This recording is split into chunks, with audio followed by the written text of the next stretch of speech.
I speak a whole bunch of languages. Bonjour, comment vous allez? Bozamalam. Bien. Hayo gozaimashita. ¿Cómo están? Go Biz, go Biz.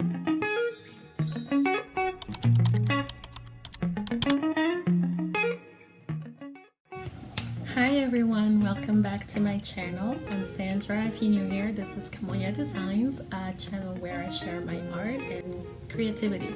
So today I'm going to do a Q&A/assumption video. So I've gotten a few questions from people that I thought it was interesting to answer here so that everything is in one place, and I shared a picture and everyone just kind of threw out what they assumed about me, and I think it's funny. So I'm gonna answer those today. Okay, so the very first one is, how in the heck do you say your business name? Everyone asks me this question and I don't fault you because it's an African name. It's my middle name. I inherited from my grandma. So if you've been on my website, kamoyadesigns.com, you would have seen like a little description about it in the about section. So this is how you say it. Kamoya. Kamoya. Seems hard, but it's really not. Okay, where am I from? So this is a loaded question. If you ask my friends, they'll say I'm from wherever they met me at the time. I've been a little bit everywhere. My father's a diplomat, so growing up we switch countries every few years, and I was born in the Democratic Republic of Congo, Central Africa, a big country in the middle that used to be called Zaire.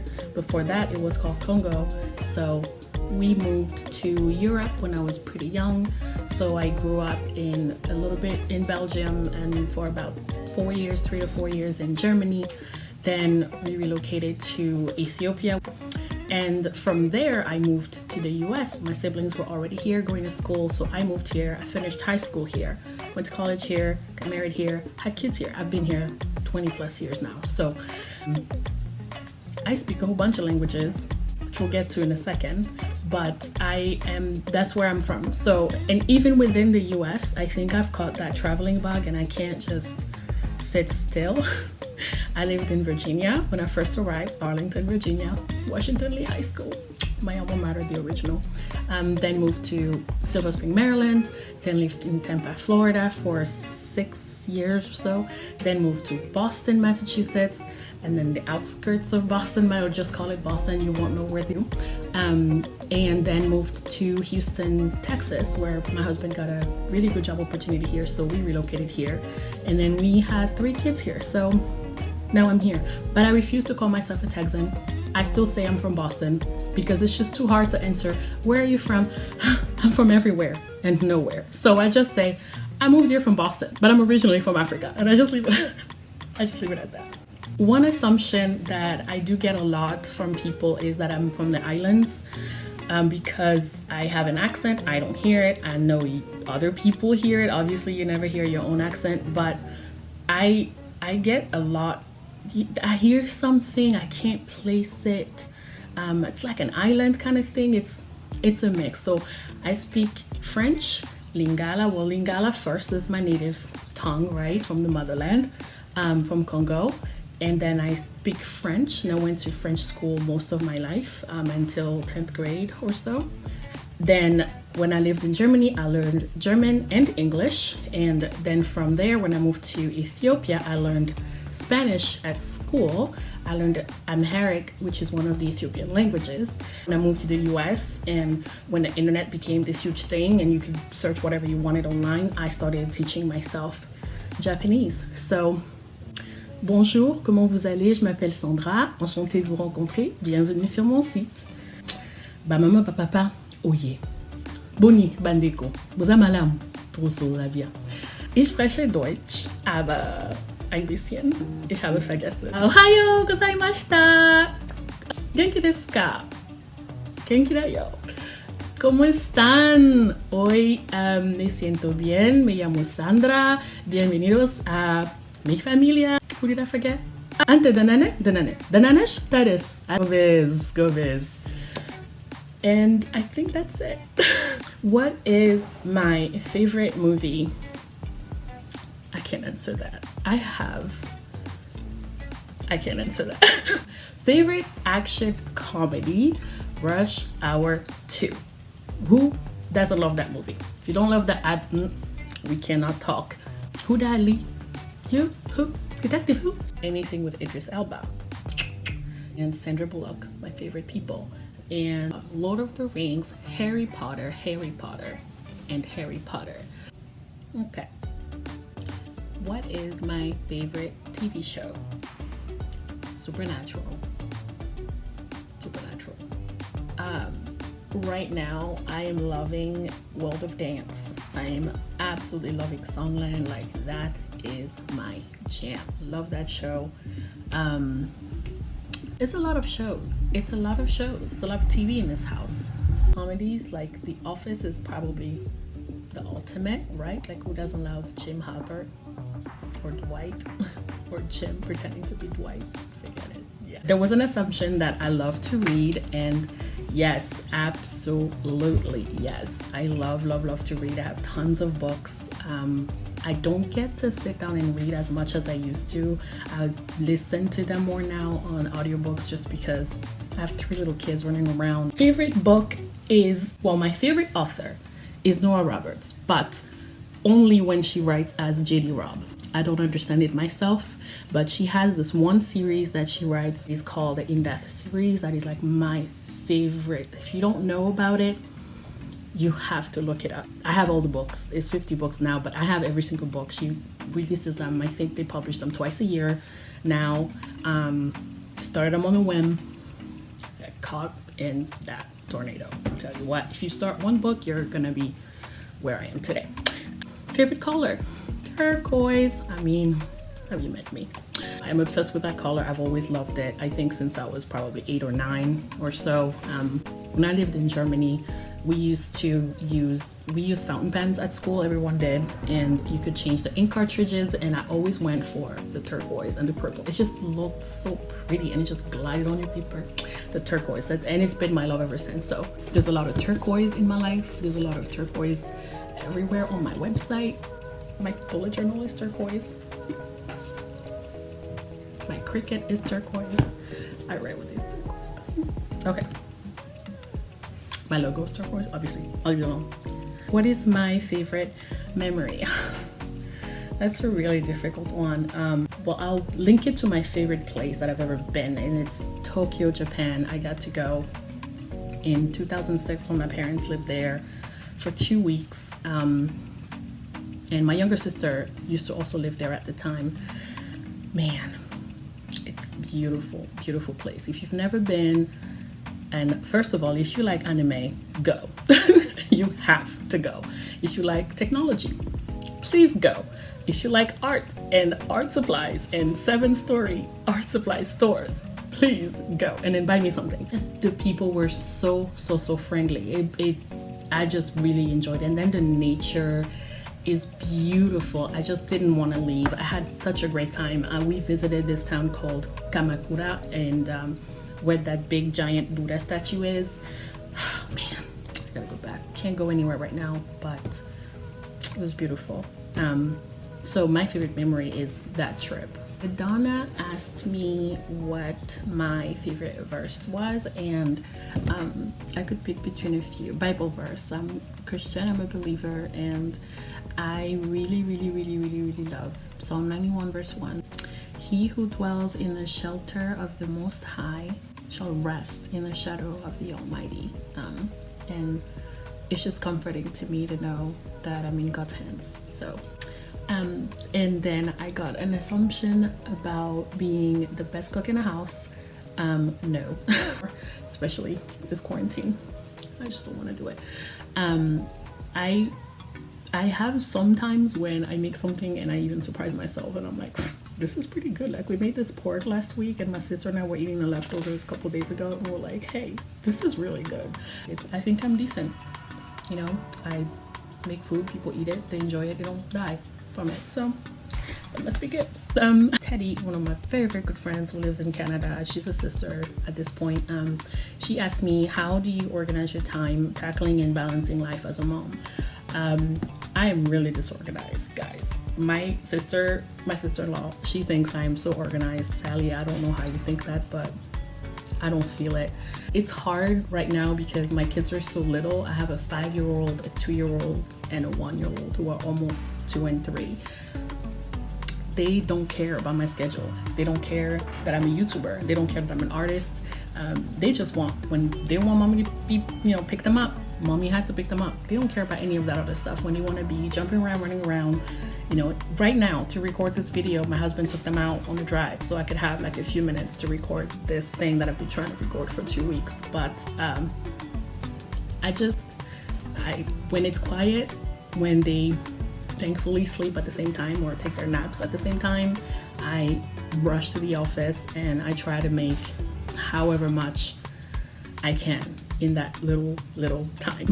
That's what I do. Like, I don't let any speck of time go to waste because I don't have a lot of free time as it is. I know when they're older and they're teens, they don't want nothing to do with mommy anymore, I will be probably in heaven, be able to be in my studio all day. But until then, I just make do. I honestly don't know how I'm even running a business right now with 2 little kids running around in my house. So one other question was, do I find it lonely working from home? It does feel lonely not to have friends. Like, I have, my coworkers and who became really good friends. I'm still friends with them today. We had like our routine. We had like our breakfast routine. We had our lunch routine. We had our snack routine. All the routines involved food. Which, by the way, one of them, when I said, do you have any questions that I can answer in my video? The question was, what's for lunch? Thanks, Anthony. But I did get to hang out with them. Well, not right now, but we did get to hang out before confinement. We would try to meet up every maybe a few months or so. We would have happy hours and stuff like that. But at home, it never gets lonely because it's never quiet. It's quiet right now, but it's never really lonely in here. It's always busy, it's always loud, and kids playing and parents yelling, the drill. How did you learn to use the Cricut?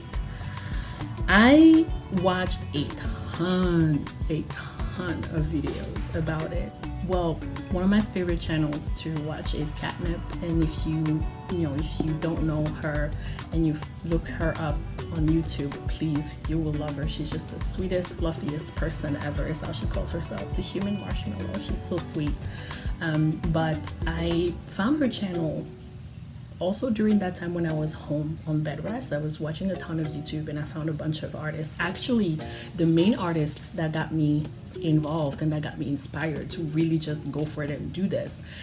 There are so many of them, but the 6 that I would say were instrumental, I actually did my 6 fan art about them. So I'll post that video somewhere, I'll tag it somewhere and I'll link it below. But those guys were amazing and I love their channel and I watch their channels pretty much all the time. But Catnip, at the time that I found her, she had just gotten her first office. She had a video about how she makes her stickers, and I was watching her while I was sketching stuff that I thought, hey, this would make a cute sticker. Now you make this from home? This is awesome. I thought you would have to just like print them on sticker paper and cut them out yourself and with your scissors, I'm sure some people still do that, which you can. It's fine, it works. It's a lot more time consuming, but you can do that. Really, the best way to learn anything is just to do it. Like, just if you can get one. I got mine from a friend as a birthday gift last year. And I just plug it in, watch the tutorials, click a bunch of buttons, and try it. It doesn't work right away. Like, it took me a while to figure out how to cut these, but I can now. There you go. Maybe that's better.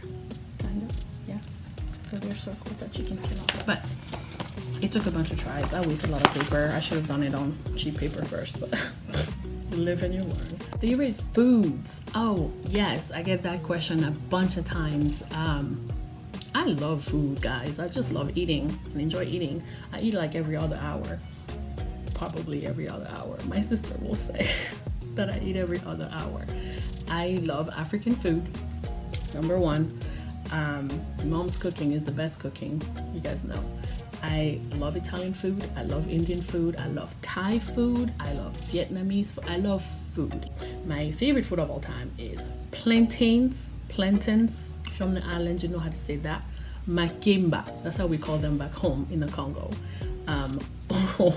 Aloko, if you're from West Africa, that's what we call it there, or what they call it there, with chicken in a peanut butter sauce, just trust me on this, and pundu on the side, and some nice hot pepper with it, with a cold Fanta.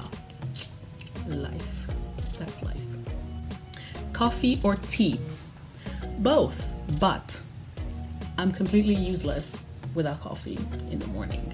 Coffee is the elixir of the gods. I did make an illustration about this because that is exactly how I feel every time I have that whiff of the first smell of coffee brewing. It's amazing. Dunkin' or Starbucks? Look, I'm from Boston. Boston. It's Dunkin' Donuts all the way. Yes, you can go to Starbucks and get some thick Madeleines or some Frappuccinos once in a while. But Dunkies, caramel ice, cream and sugar, every single day, regular. Snow or not, doesn't matter. Just give me a hot cup with my drink. And then I'll just do one more because I don't want this video to be like mad long. Who inspires you? Everything and everyone inspires me. Life outside, listening to sermons on Sunday, watching TV and shows and listening to music, watching the kids play, going to Hobby Lobby. That's dangerous.